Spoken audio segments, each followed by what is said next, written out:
তাদের কাছে বক্তব্য স্কুলে মাদ্রাসায়, আর আল্লাহ রসুল পড়াশোনা করেছেন স্বয়ং রব্বে কারিমের দরবারে। সুবহানাল্লাহ।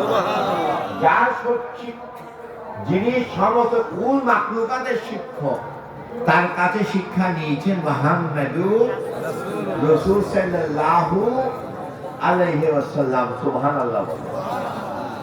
আমি কি বুঝাতে পেরেছি? এরা নবীকে আদবের নজরে দেখে না, নবীকে বেয়াদবের নজরে দেখে। ইবলিস শয়তান বেয়াদবের আল্লাহ রসুলের সাথে বেয়াদবের কারণে তার আমলে, তার ইবাদতে, তার রিয়াজতে, তার বন্দেগীর কোনো মূল্য ছিল না।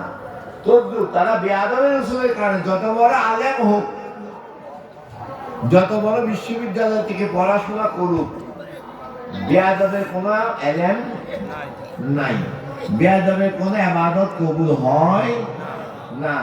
আপনারা ফেসবুকে, ইন্টারনেটে তাদের ওয়াজ মাহফিল শুনবেন না।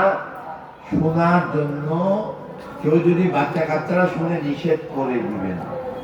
আমি কি বুঝাতে পেরেছি? কারণ বেয়াদবের রসুলের